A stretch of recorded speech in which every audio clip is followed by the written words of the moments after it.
Originally released for Xbox 360 and PlayStation 3 in 2011, El Shaddai Ascension of the Metatron is a visually bold and narratively confusing third-person action game that manages to remain remarkably compelling a decade later.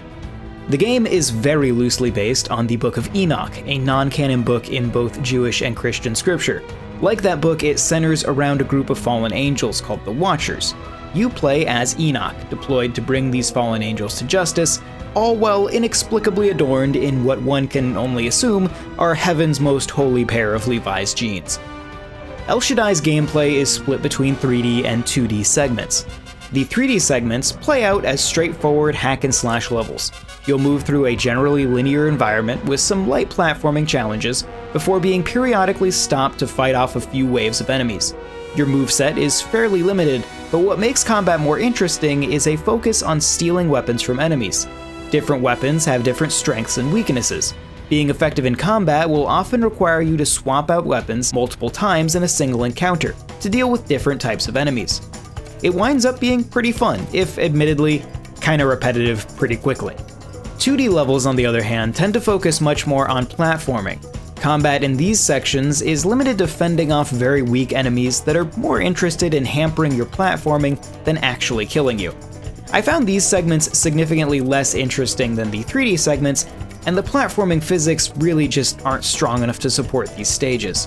Your jumps are stiff, and your movement feels awkward when confined to a flat plane.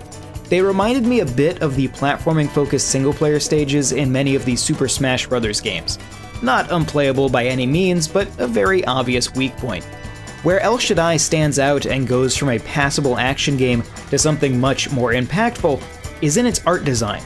Everything in El Shaddai is represented in a deeply abstract manner. Some stages look like a comic book or a painting. You may be on a series of platforms high above a strange cityscape, or wandering through a bone-like cave structure in a void of pure white.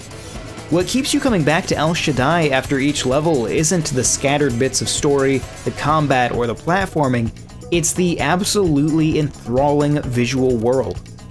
I had wondered if these visuals would still feel impressive 13 years later, and they absolutely do. To this day, I have never played another game that looks quite like El Shaddai. If you come in looking for an exciting third-person action title, you'll find a passable game here. If you're just into vaguely biblical video game fanfictions and want something with slightly less dude bro energy than Dante's Inferno or Darksiders, this is probably up your alley. Also, we should probably be friends.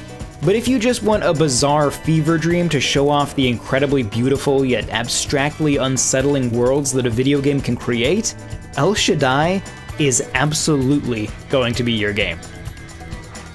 This video was made possible by our generous supporters on Patreon. Did you know that Nintendo World Report is funded directly by fans like you? When you support Nintendo World Report on Patreon, you get immediate access to multiple exclusive podcasts every month, exclusive Discord channels, an early look at select content, and more, all for as little as $1 a month. Check out patreon.com/NWR for all the details.